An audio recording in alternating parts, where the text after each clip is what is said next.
I mean, we look at Mission having to try and adjust here and there. He played only the Galio once, I believe, ever in the summer split. Never played it in spring. Now it is the beginning of game number 2. We'll have to see whether or not Type A J team is able to tie it out, make it a 1-1. As now we begin the draft phase as Zoe right off the bat. Still same ban so far as Galio as well on Machi's side.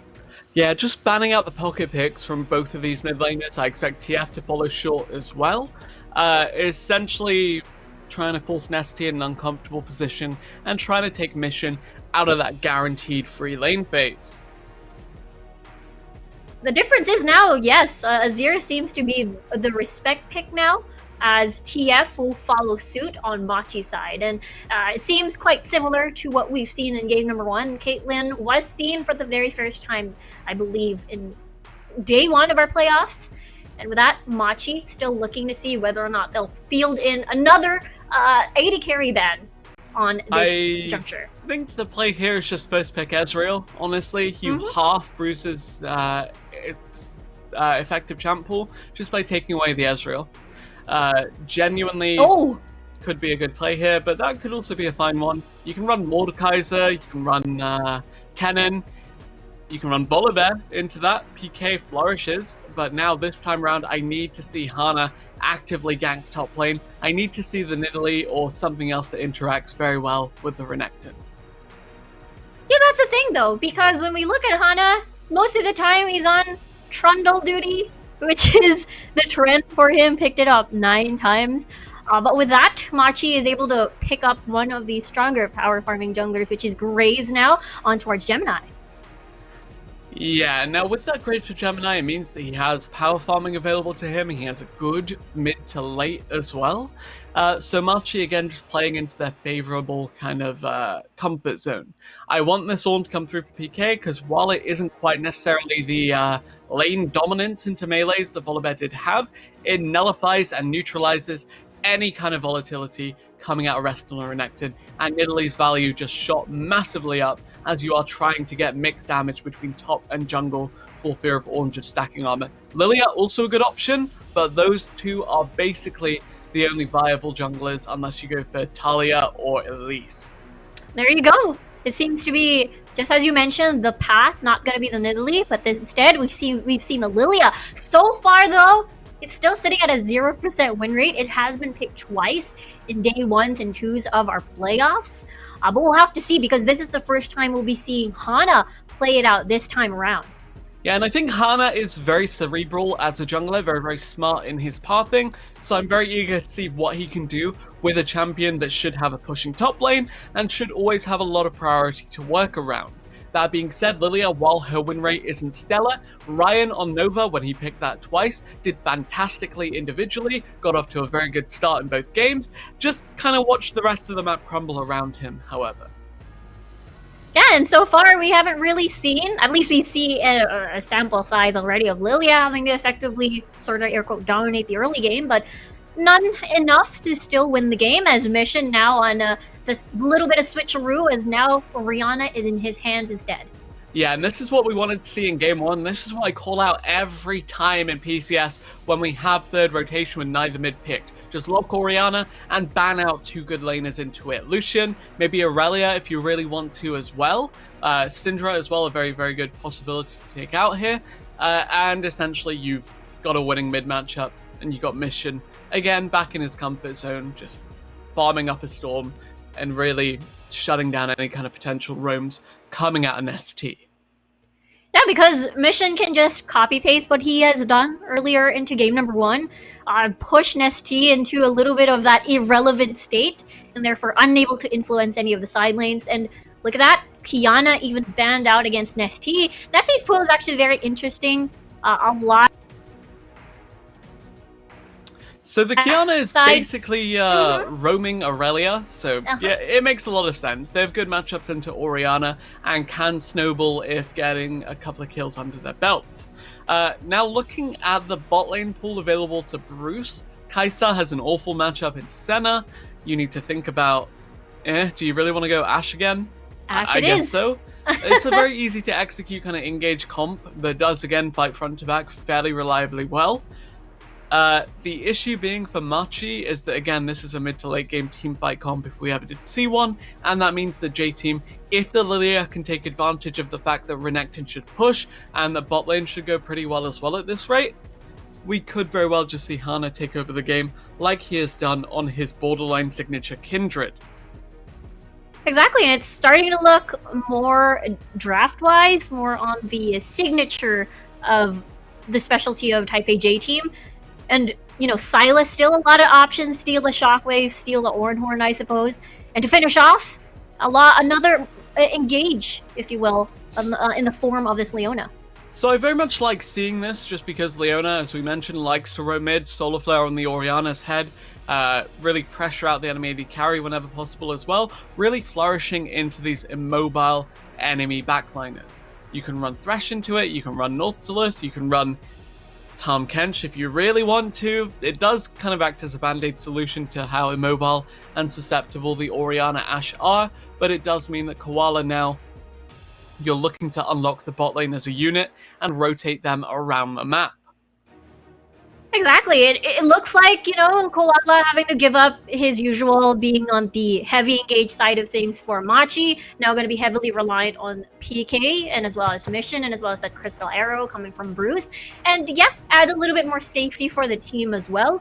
But just as you mentioned, Type A J-Team looking like the Type A J-Team we saw in the summer playoffs, draft-wise at least. So this will sort of allow them to have free breathing room at least to do what they usually do. Definitely do have to look at both these teams and, you know, kind of identify that J-Team, again, kind of putting the pressure on them to be proactive early. They did the same in the previous game and did nothing for the first 20 minutes, so need to see J-Team turn it on this time. Don't wait for the fumble from Machi. They were surprisingly clean in game one. Instead, look for picks. Actively go in for the aggression. J-Team, they have the early to mid, but Machi, late game team fights, late game picks, map movement, it's all in their favor if they can get through the first 15 minutes unscathed yet again.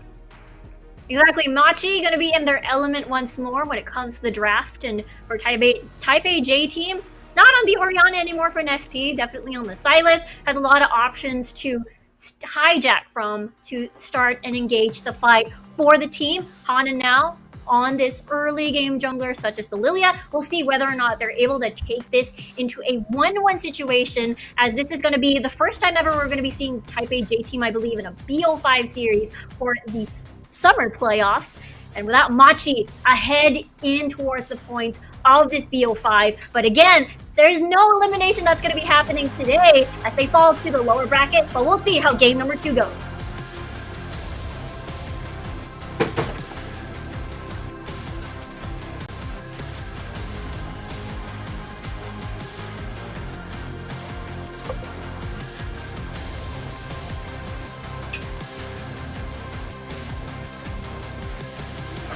Welcome to Summoner's Rift.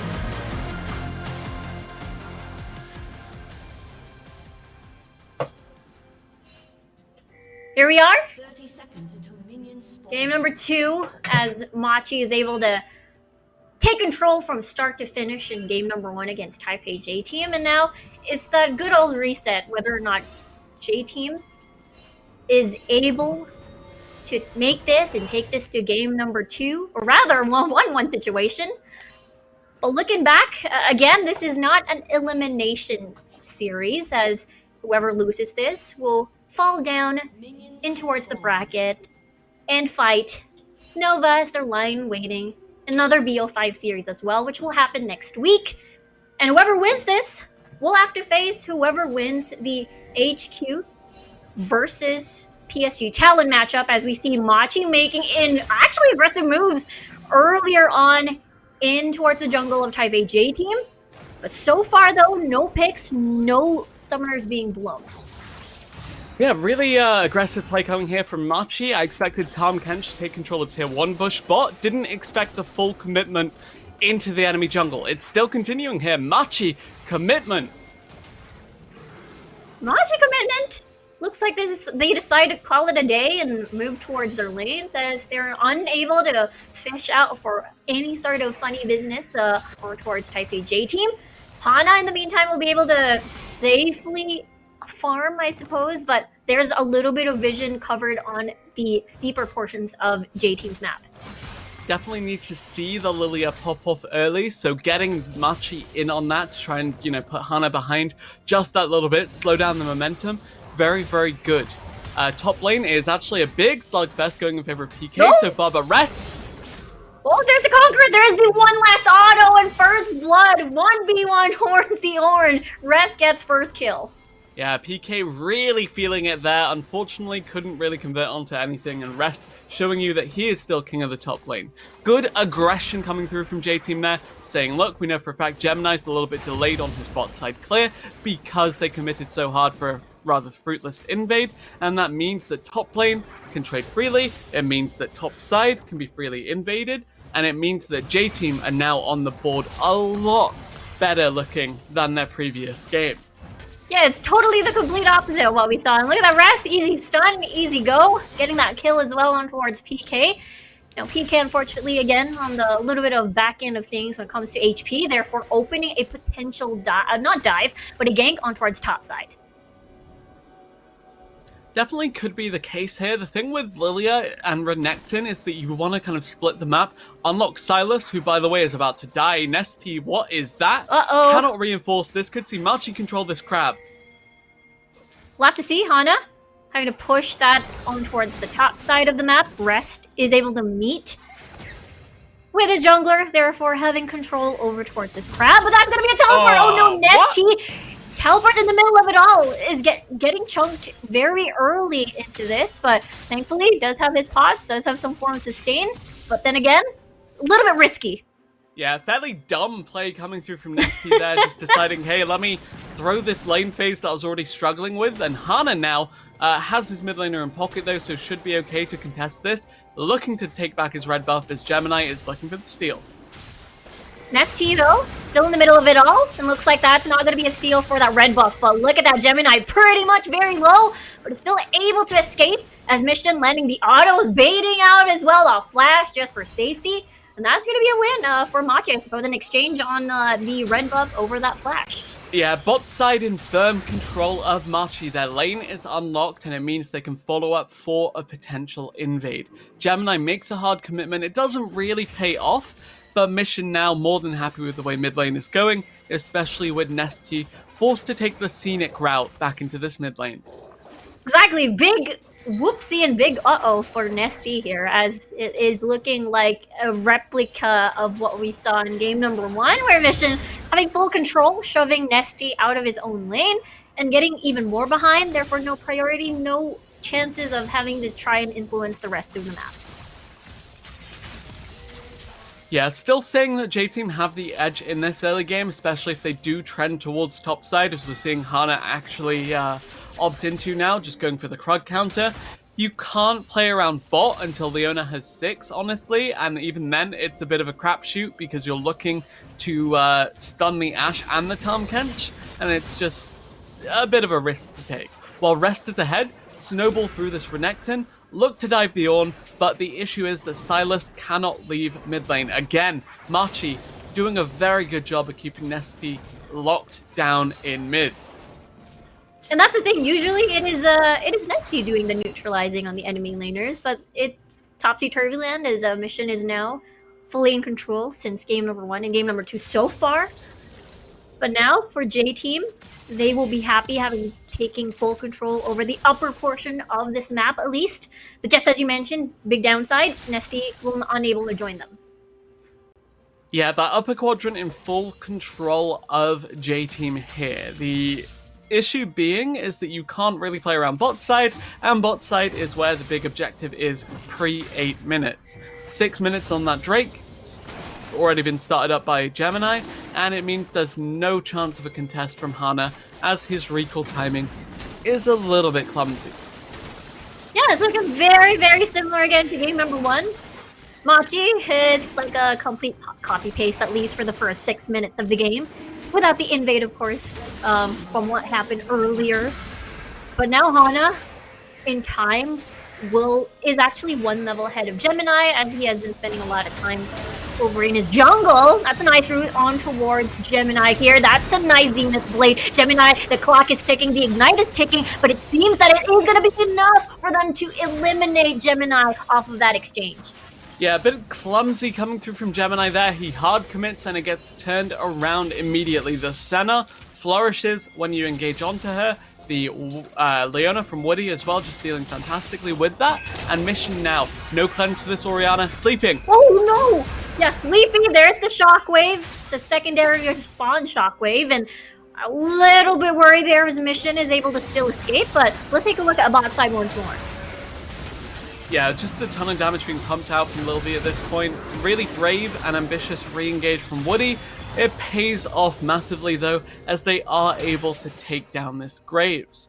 That should give J-Team a little bit of a lead back in this bottom lane, even if it wasn't necessarily going too fantastically for them to begin with. And it now means that J-Team have 2 winning side lanes for this Lilia to play around. She needs to snowball, and having full control of both jungles is a good way towards doing that. Exactly, as we can see here now. Having to get control over this Rift Herald. And that also is the go button as well to pursue a bait flash at least on towards the mid lane. But now Hana soloing this Herald will get spotted out by Hawkshot though. Yeah, Hana's taken this a little bit slow, so we could have seen a contest, but with Mission back in base, with Gemini a little bit delayed on the rotation, and with Rest... Well, actually Rest is nowhere near this, but I think Machi have no idea the Rest did recall there, so yeah, it's about as safe a Herald as you can get, even if the health bar is a little bit suspect. That could have been seen much Lilia in your solo queue games, Riku? Not a lot, actually. Not a lot. But the thing I was about to bring up is that, yeah, Gemini, I think he was about to contest that Rift Herald, but got spotted out by a Deep Vision, by Deep Ward. There. Do you have Nightmare Lilias in your game? Never seen her in game, actually. No. So same then. I see Yone banned, I don't see Lilia banned, and I don't see Lilia picked either, sadly. I would play her if she wasn't a jungler. People play her top sometimes, I believe. But it's very hard. Sometimes. Yes. Gemini, though, making his way towards top side. There's the smoke screen. Rest is just going to casually walk away while popping his ult. But again, Hana still on farming duty here at bottom side instead. Yeah, Hana actually pretty happy with extending this. Again, we said Lilia needs to do well early, just funnel a lot of gold into her by letting her farm both jungles. Would like to see a return gank towards this mid lane, especially with Leona now unlocked, in order to just kill this Orianna, who is of course packing no cleanse. Woody now looking for a potential flank onto Bruce and Koala though. Spotted out by a Roar or Hawkshot rather on the brush. Hana making his way. There's the seed rolling in, but Nesty managed to get the connect. Shockwave is able to get him to safety, but the sleepiness just kicks in. Gemini here for the counter gank. Nesty incredibly low. There's the collateral damage, and as well as the Senna ult will not help him survive. And that's going to be a kill in favor of Machi. Yeah, Dawning Shadow just that little bit too late there. It means that the Lilia was already dead. Sorry, the Silas was already dead by the time that Senna ult did come through. A big commitment onto Orianna here, but no real taste for a kill. Not enough damage at this point of the game, too much safety with the tower, delayed Senna ultimate as well. It's just not a good look for the side of J-Team when they do overcommit and get punished accordingly. Machi, while the side lanes were looking a bit dire at times, the CS gap bot is now growing back again, and mid lane as well. Mission is thriving here, while Nesty having the worst games of his split so far today. Exactly, looking a little bit dire so far for Nesty, considering the fact that, again, he shines in these early to mid fights. But so far, despite Hana having to put more resources in the mid lane, hoping to not only shut down Mission, but to relieve pressure away from Nesty, it hasn't exactly been the successful side of things for Type A J-Team on this mid jungle, as it is the same story now. Mission getting shoved, rather Nesty being shoved into his own tower. Yeah, the execution of these two picks actually leaving a lot to be desired, and honestly, the Lilia has been fine. Just the Sylas, I think, is the big question mark for me. But again, I don't blame Nesty too much, considering there were like a grand total of 6 mid bans overall between the two teams. So this is definitely, you're getting the dregs at the bottom of the barrel when it comes to some of these champion pools. Exactly. No matter how deep Nesty's pool is, or no matter how a lot he can play and bring out to the table, it's still possible to be a little bit cornered. But with that more space, again, it's very reminiscent of what we see in game number 1 as Machi takes that second Drake for themselves, and as we can see, Hana getting spotted out constantly, and not only in his own jungle, but even at top side as well. And international fans take note. If J-Team do go to Worlds, this is how you play against them. You either just punish Nesty hard through drafting, or you just bully him out to the point where he can't roam, and the rest of J-Team will just default to scaling and not do much of anything. Here's TP. TP? We'll have to see though, because never mind. Action here on the bottom side of the map and status. Koala devours Bruce. He's now safe, but there's the auto attacks onto Woody. Half HP already. Solar Flare, nice lead on Flash by Bruce. He's still going to be alive so far, but Woody's on his face, and they're able to get that kill. Now it's Koala all alone, but he's rooted. That's going to be a lot of CC lock. Still has the great health. He's still pretty healthy. Devours Woody for that auto attack on the tower, but that stopwatch will save its life, and there's no exchange whatsoever for Machi to get out of that. Koala with the cleanest mechanical Tahm Kench play we've seen in a while, but it is not enough. An engage started through a clean Zenith Blade into just locking down the Tahm Kench. It looked good for Machi. They were slowing Leona, chasing her down, and yet the turnaround came through. There's not enough damage to finish off the Senna. She was exhausted, sure, but Ashe was stun locked, and that meant that Machi, their commitment, while pretty cool to watch, ends up being fairly, well, I don't want to say dumb, but it does not look good. Yeah, it didn't look good for Machi. I mean, just as you mentioned, looked solid. Looking at Woody's HP, was fallen towards 50 health, but when the cooldowns came back in, it was so easy for Lil V to just heal everything back up, to keep constantly in Bruce's face. And this Lil V Woody, they're able to reap the rewards at least and come back from that CS deficiency from earlier, when it comes to kills at least, to close the gap a little bit better. Yeah, and so the thing about J-Team is that when they are not able to unlock Nesty, they won't play aggressively, they won't rotate around the map, they won't do a lot of the things we've come to attribute to their dominant playstyle. The issue is, when you have them in that chokehold and yet decide to bash your head into the random coin flip matchup spot lane and lose, you're spoon feeding them back into this game. Granted, Mission is still trashing Nesty in the 1v1. Not a good look overall for the side lanes, and this is another suspect play from Machi. Oh, yeah, PK is going to be ganged up here as there's no escape. No, Mission! Oh! What is the shockwave, unfortunately, on towards yourself? Now that's a shockwave not going to be available to sleep towards Koala, though, as Nesty, everybody's going to be diving in. That's a very, very dangerous choke point for J-Team as they now pursue the Rift Herald instead. It's not too dangerous when the Orianna has already shockwaved on top of herself. But, yeah, it is not a place you want to chase into. Very, very good controlled play from J-Team to back off and secure this Rift Herald. But Machi, they had the possibility to punish a commitment onto PK, and instead, they just fumble. I criticized J-Team for waiting for Machi to make a mistake in game 1, and yet now, they're being rewarded for it. Machi just... I said you didn't know which Machi you're going to get on the day.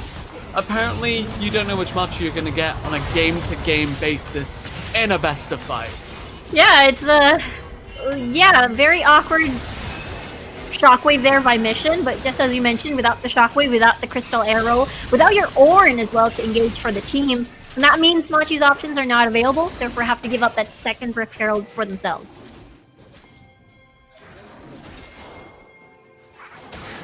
Essentially, this is just J-Team's map to run away with at this point. Use Herald to crack open mid, free up Nesty, or snowball through bot yet again. We needed the Renekton to get big early, and he has 2 kills plus near perfect CS at this point. Almost the most CS in the game, bar Orianna, who is still farming up a Storm. And J-Team need to continue to run with this early momentum. Lilia not really on the board quite yet, but still farming up fairly heftily as we look at Machi's win conditions. Ashe needs to find a pick. Tahm Kench needs to rotate around the map and really just take what you can get while Orianna, transitions into this late game hyper carry. Make space, make teamfight threat, and just make J-Team come to you so that you can turn the fight around with a good Shockwave, with a good Enchanted Crystal Arrow, and with a good setup on the side of Machi. Considering the fact that, there's 4 different champions on Type A, J-Team side will be very vulnerable to that power play of a Shockwave. But now, Dragon actually being started, but J-Team actually turns their attention towards the bot side of the map. Machi's now in big trouble as Bruce will be the first one to fall. Koala just want to escape, but the CC lock is just too much to deal with as Nesty just Spider-Mans his way back into the fight despite that Shockwave. That's 2 members down. J-Team is able to get this Dragon without any sort of threat whatsoever. Yeah, Machi's composition exceptional at fighting front to back, and now they try to brute force again. They hard engage for a counter engage, they try to collapse onto that fight, and you're seeing, if they are not fighting back, if they are the ones that are in trouble, they can't fight. Look at this, it's just 3 kills left and right. Look, there's another fight, and look at that, Gemini. It's very low, but it's still able to get back to safety, as so is Rest. It's just gonna dash away to safety, but Rift Herald has spawned at the middle side of the map and is able to get that second charge at least to remove a big chunk on the second tier tower. Yeah, Nesty now unlocked from mid though does mean the Sylas can side lane, and the Senna Global does help you out a little bit. That being said though, whoever goes to match the Sylas will have the reinforcement of a Graves that moves around the map just that little bit faster than Lilia, because Graves of course can get over walls while Lilia can't. And Tahm Kench Ashe are beautiful at making rotations around. My main concern for Machi though is that if they try to side lane or answer the side lane, it's a Solar Flare, it's a stolen Call of the Forge God, it's one big engage from J-Team, and that will seal their fate if Machi are caught out like that.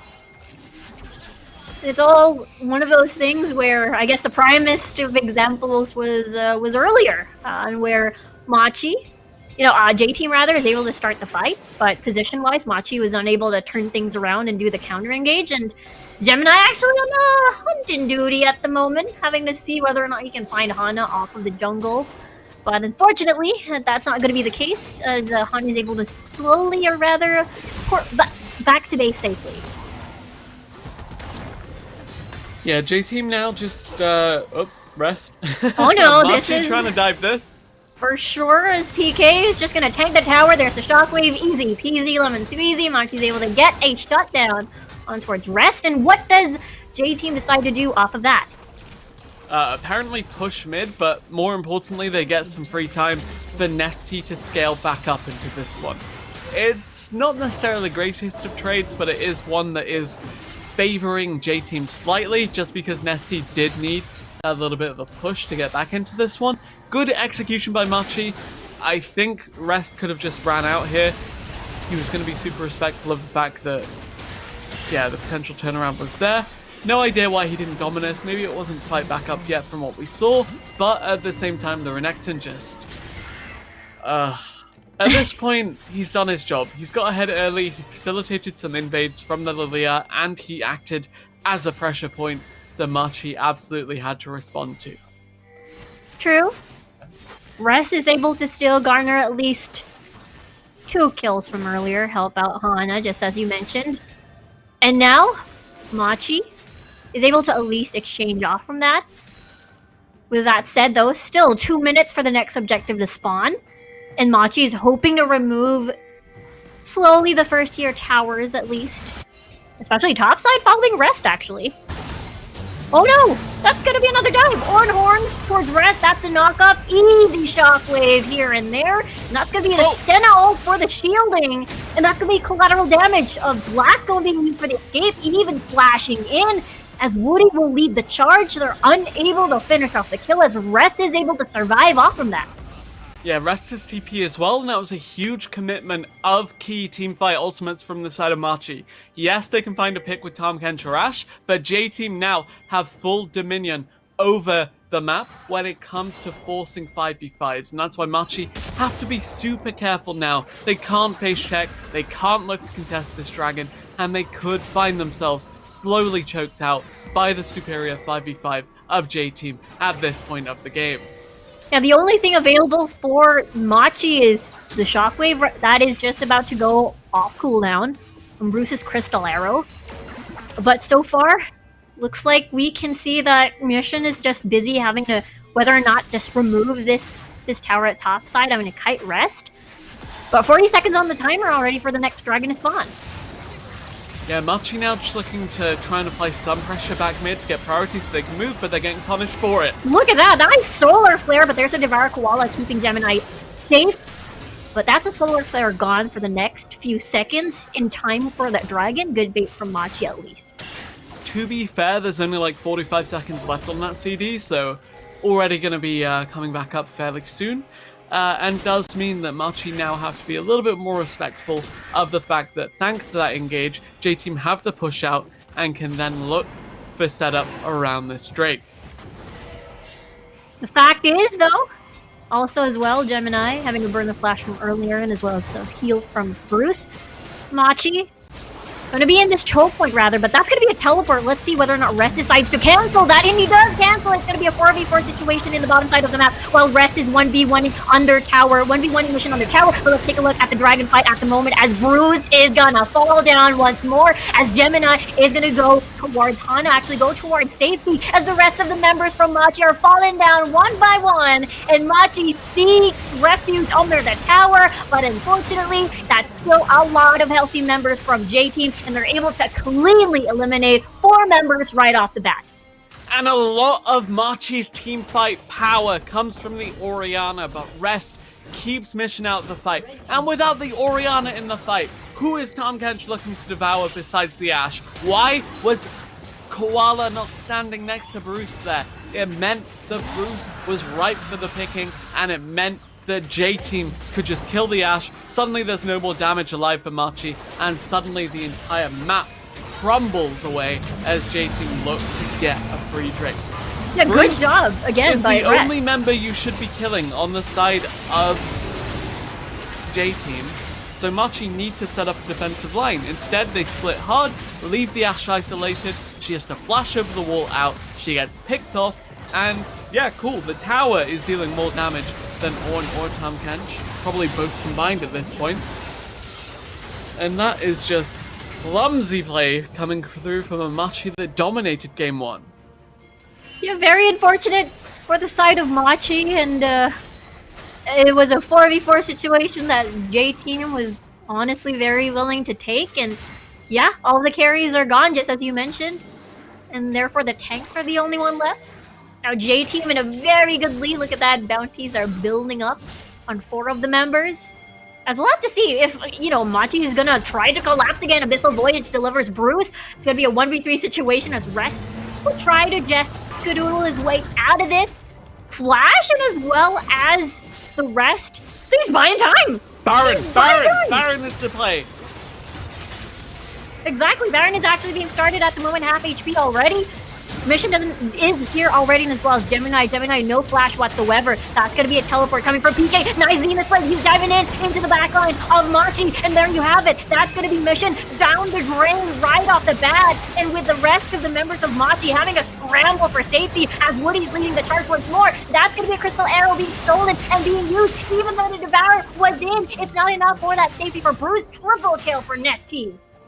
Yeah, and Nesty now back in control. The Silas gets fed off of some tremendous pick potential.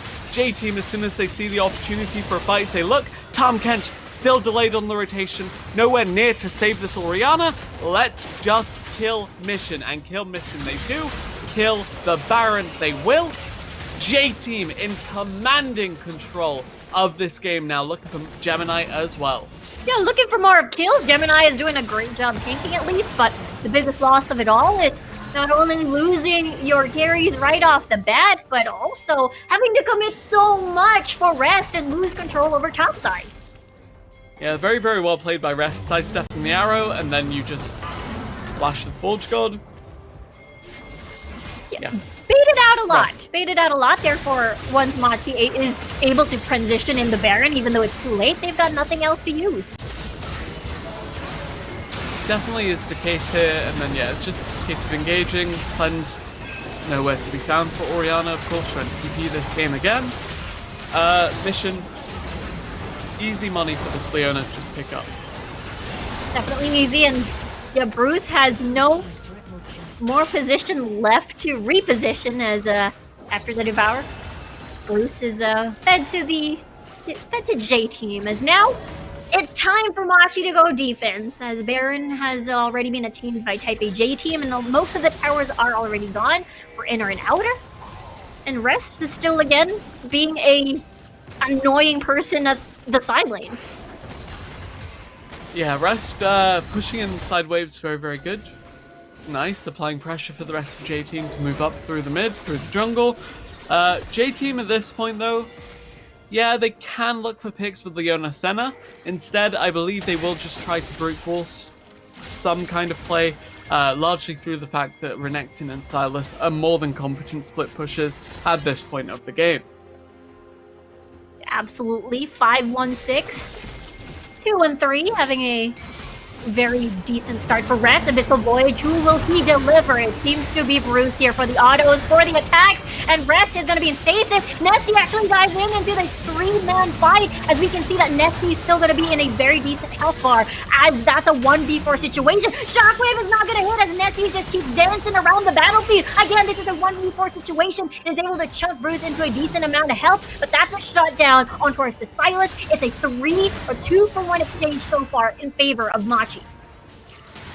And Machi actually trade back fairly heavily there, but unfortunately because they commit so hard to cleaning up the top lane play, to rotating up there to take advantage of J-Team's spread, it means J-Team can respond in turn with a very heavy commitment into the bottom lane. Rest's number has just been had here, despite the fact he did take Machi for a while right before, and Machi, as it turns out, 4 beats to any day of the week. Teleport to teleport. It's good stuff. Shockwave kind of sucks. Not gonna lie, but it's not. It's enough. Yeah, definitely enough, as they did the job, you know, able to remove 2 members right off the bat. But Machi, again, that just means without Nesty, they got first dibs on towards the dragon, is able to make their dragon count into soul point at least. We see J-Team having to embrace them while Flash Solar Flare having to kick in as Koala decides to devour Gemini. Let's see whether or not Machi is able to do the counterattack, as J-Team is a little bit scattered at the moment, as we see Lovi isolated and is now isolated and has died from Gemini's clutches, as Machi wants to continue on with the chase, with J-Team making it a 1-1 so far. Wow, Shockwave Nesty is eliminated, and that's a 2-for-1. Will they continue? Will they stop? Looks like that's going to be a no. They want to do the cleanup, as Hana is just going to prance around to safety, and looks like that's going to be it. 2-for-1 in favor of Machi once again. Yeah, a bit of a clumsy execution there coming out from J-Team. They tried to contest the Drake without requisite setup, and you said they were spread. We saw Nesty was still making his way out from the base to actually join that fight, and by the time he got there, it was already doomed. J-Team, they hard commit into the enemy jungle. It's a 3v5. Rest in no position to join this. Sylas, look at him. Yeah. Look at where he is. He's a Raptor Cam. Why are you doing this? It's literally 3v5. Now it's 4v5, but your AD carry is dead. So it's 3v5 again. They took 3 separate instances of 3v5s, with the third person in each case being a different member. Yeah, I think they got a little bit too excited. I mean, it was Woody pulling the trigger at first, having a Flash Solar Flare at that. But just as you mentioned, you've got 2 members still trying their best to walk their way and join the fight, but it was a little bit too late already, and unfortunately, unable to do as much off of the map. And I guess the plan for J-Team there is to get a pick But even though they had full information that it was a full 5 in the jungle, they still committed. Definitely just a weird prioritization there from J-Team, as they may find themselves committing in the jungle yet again. Looks like J-Team decides to fall back as well as Machi, as this is going to be the Vision Wars once again. And as well as whoever gets to join the fight. Look at that! Woody is already about to fall down as the Crystal Arrow will keep him in place. That's going to be the Senna ult just to see whether or not they can get more nicely done knockup. Coming from Nesty, look at the dive, look at the collapse. Coming from J-Team as the rest of the members fall. Mission Bruce already out of it. And that's going to be a double kill for Lil V. And that's 50 seconds on the clock for the rest of the members of Machi to spawn back. Yeah, Machi deserved to lose that fight after committing collateral damage, shockwave, arrow, all onto a Leona who was already out of there. Huge commitment from them, doesn't pay off, and it means they have now thrown back a game they were narrowly clawing their way back into. They'll lose the second Baron of the game, they'll lose almost every member, literally every member actually, and they could actually not even lose the Baron, they'll just lose the game. It's over, they're pushing in, they should go for the end here. J-Team looking for it all, trying to even out this series. And that's going to be a 1-1 as Bruce and Mission still going to be spawning back. But look at that. Look at the chunk of damage Nesty is doing just to zone out Bruce. Look at the auto still coming from the Ashe. But it seems that J-Team wants to play safe. And the thing is, they really wanted to commit on removing, Koala and Gemini right off the bat. Look at this commitment onto Woody. He eats the 3 teamfight defining ultimates. And he lives. And he re-engages. Credit to him. That was insane, but also a little bit questionable. But hey, we live and learn. Good stuff, Woody. This is why he's the Engage King. This is why his Nautilus and his Thresh and his Leona are all to be feared. Exactly, the Engage King managed to survive, and because of that fight, they're able to garner themselves not only one Nexus Tower, but also a Baron for them to try and see if they can finish the game, as Machi's still, breathing a little bit of signs of life, because they've been punishing J-Team whenever they decide to be a little bit more aggressive, despite having the numbers disadvantage. Definitely do look at how the next fight will play out for both of these teams. J-Team, they have a lot of fighting on demand. They need to get in there, and they need to get the job done quick. On the other hand, Machi, if Orianna gets the Miracle Shockwave, or if Ashe goes untouched or is saved appropriately by Koala's Tahm Kench, they can actually take it. They excel playing front to back. And that's why you need to see J-Team remain proactive, and you need to see J-Team smash through and instantly claim victory in a skirmish, largely through this Silas dealing insane amounts of burst damage at this stage of the game. Double Magi's in the inventories of J-Team. They are confident that they have the tools to close this one out. Exactly. I mean, Nesty has been very fearless, having to join in the dives whenever Woody is able to initiate into the fight. Having to hijack key ults as well to engage for the team, aside from Woody. Now they're making their way here on this inhibitor. Who will pull the trigger? And it looks like that's going to be Machi, as Woody will be, again, be the one who gets PC off. That's the Sentinel kicking in. Rest is going to be in the back line, tying the Crave Chaos as PK is incredibly low. He gets rooted, and he dies, and he falls. Woody still low again as well. And look at the damage coming from J-Team as they're finishing off the rest of Machi into their own fountain. They use that said, Arrow. They use Ornal. They use everything on the Leona, and they lose because of that. Oh dear, oh me. Look at that. That's gonna be a 1-1 for them, J-Team. Full, I guess. It's not a reminiscent thing from game number 1, but it's a replica of what Machi did. Full control from early to late, and Machi unable to do anything in the later stages of the game. You're shaking your head. It looked like they could come back. And yet, again, we see them just hard commit for this Leona from Woody.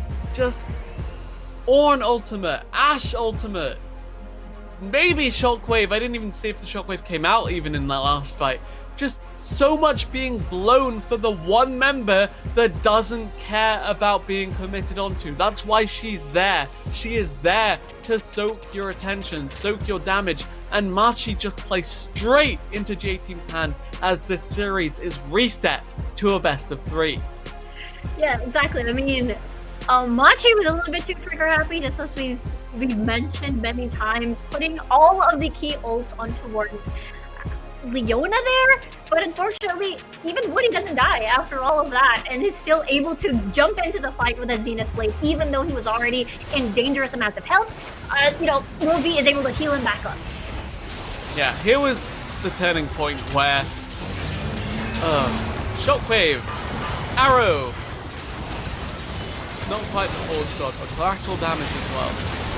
And then, unsurprisingly, when the team comp that relies on being front to back and taking prolonged team fights use all of their disengage and team fighting tools on a Leona who's already out of the fight, they just get collapsed on, they get killed, they get picked off. And again, I don't know what Machi were expecting, opting into that. That was just... This was the Machi we were expecting to see heading into today's series, and this is the Machi that, hopefully, if you're a Machi fan, don't appear again in this series.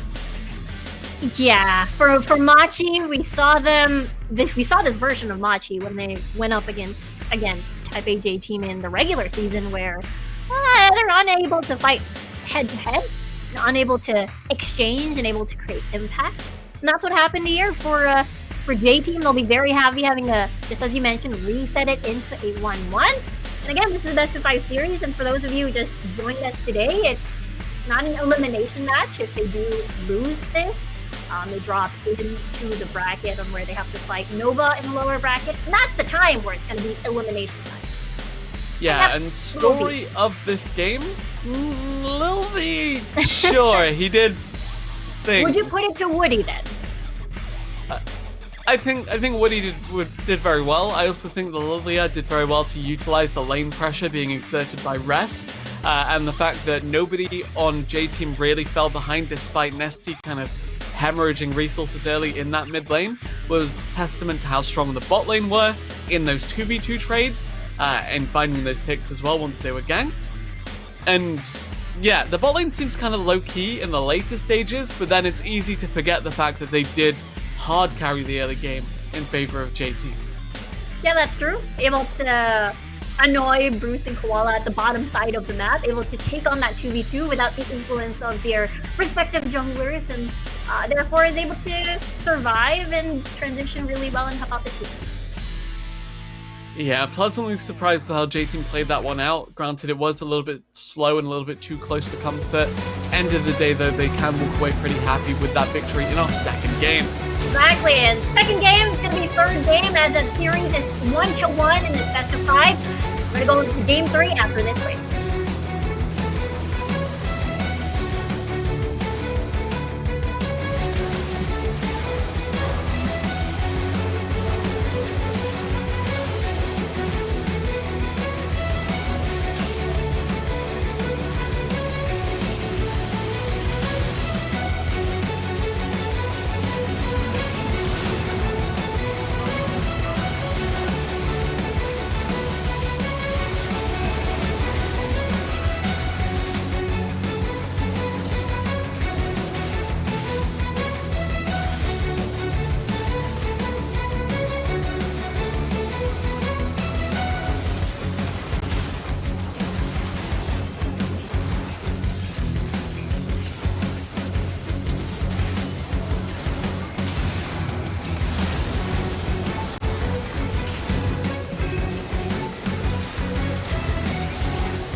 CTBC Bank is Taiwan's top financial institution, but we're not stopping there.